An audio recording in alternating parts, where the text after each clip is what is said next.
Gazette du Togo, une vision sur l'actualité togolaise et sur le monde.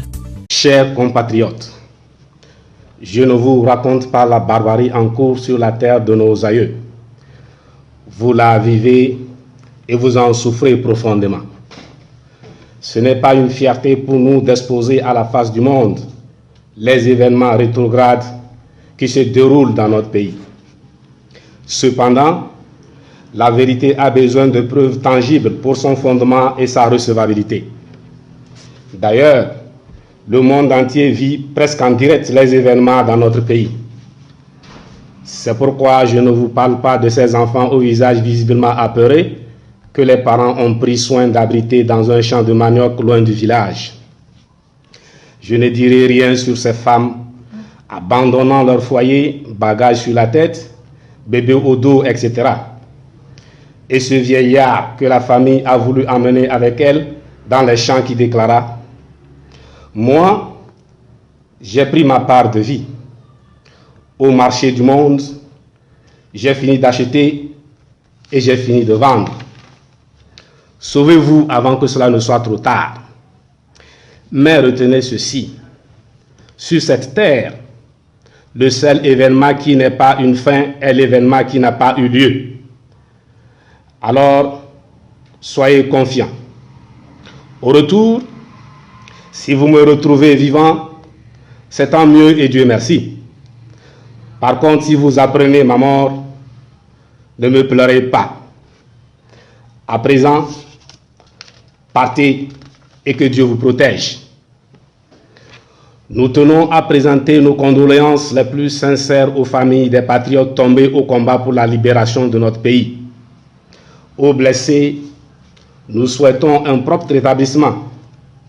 Nous exprimons notre soutien aux détenus de l'arbitraire et à ceux qui sont encore dans les champs, sans oublier nos compatriotes réfugiés dans les États voisins.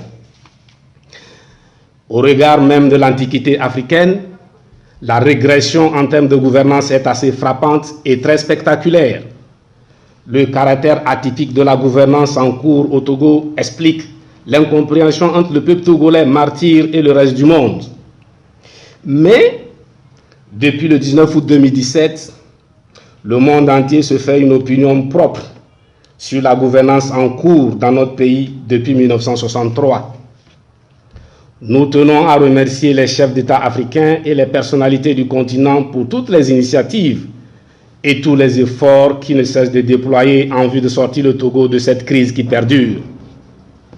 Nous sommes persuadés que toutes ces personnalités veulent le meilleur pour ces Africains du Togo, peuple togolais, dont ils ont parfaitement compris le message.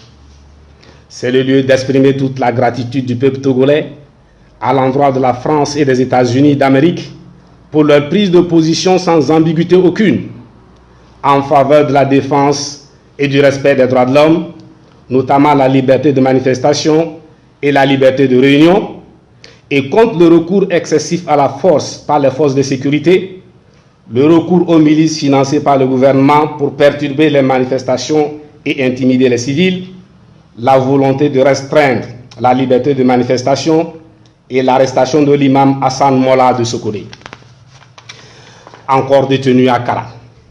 Dans le même temps, il doit être clair pour chacun de nous que le combat actuel pour la liberté, la justice et la prospérité pour tous est, avant tout, un combat de la jeunesse togolaise et de la jeunesse africaine. Nous ne remercierons pas la jeunesse africaine debout aux côtés de la jeunesse sœur togolaise dans la mesure où il s'agit de notre maison commune, l'Afrique. Et je pense sincèrement que l'opération d'eau à la mer, qui consiste pour la jeunesse africaine à prendre position sur tout le pourtour du continent, d'eau à la mer et face à l'intérieur du continent, pour détruire les derniers bastions de la dictature et poser les bases d'une Afrique digne et respectée, peut commencer par le Togo. La jeunesse africaine est en train d'en faire la démonstration aujourd'hui à l'occasion de la lutte pour la libération du Togo de la dictature cinquantenaire.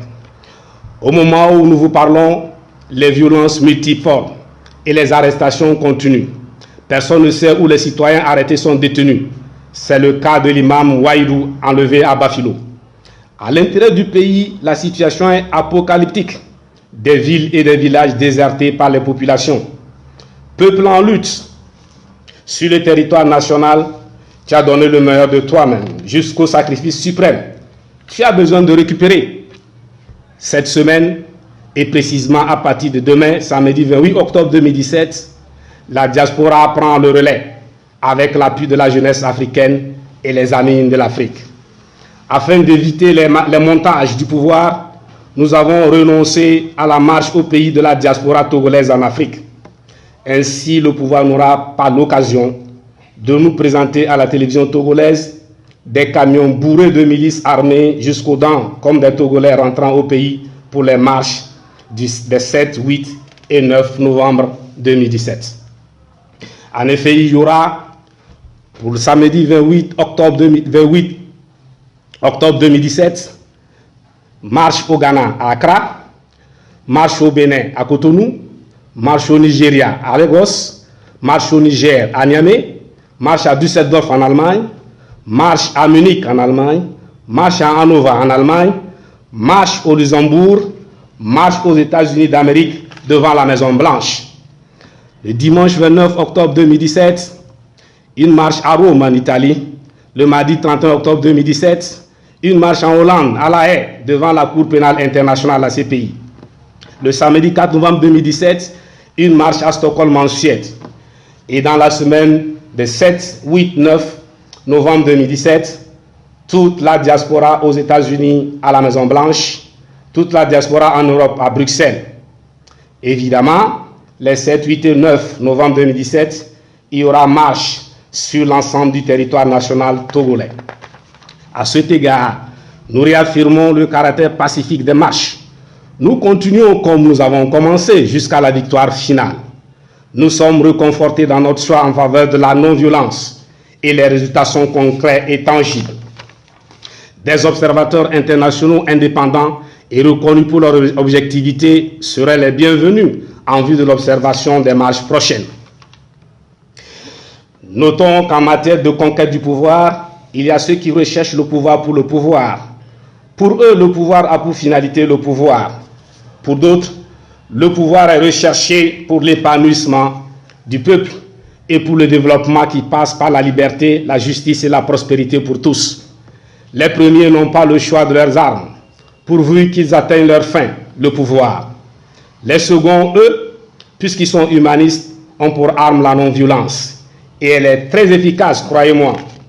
Pour ce régime, le peuple doit se contenter de la respiration. S'il veut prétendre à quelque chose de plus, alors le pouvoir est prêt à lui ôter la vie. Ou alors nous sommes tout simplement priés de quitter le pays qui nous appartient à tous. En 2005, Faure battu aux élections, il y a eu des morts, des blessés, des arrestations, des réfugiés. Au dialogue ayant accouché de l'accord politique global, on nous a dit, laissez-le. Ok. En 2010, Faure battu aux élections, il y a eu des morts, des blessés, des arrestations, des réfugiés. Aux discussions, on nous dit, laissez-le. Pas de problème. En 2015, Faure encore battu aux élections et on nous a dit, laissez-le. En 2017, aujourd'hui, alors que le peuple tout entier à l'intérieur, comme à l'extérieur est debout pour dire assez, je pense qu'il n'y aura personne pour nous dire encore laissez-le. Monsieur le Président, le moment où l'on écoute les conseillers est dépassé. Ce sont des fonctionnaires, pas plus. C'est le moment d'écouter le peuple et de répondre en conséquence. Et il a été clair, il vous demande de partir. Le reste ne sera qu'une discussion en famille, entre Togolais. En tout cas, le peuple togolais souverain et la jeunesse africaine, la décision t'appartient, mais toujours par les moyens, par les armes de la non-violence. Comme toujours, Asibalolo, nous y aimions, Togo debout, luttons sans défaillance. Je vous remercie.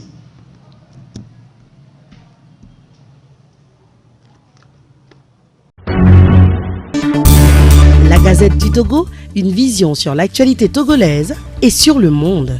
Rejoignez-nous sur le www.lagazettedutogo.com ou sur nos comptes Facebook, Twitter et YouTube. Pour tout contact, écrivez à contact@ @lagazettedutogo.com ou appelez le 92 80 88 53. La Gazette du Togo, c'est l'information en continu.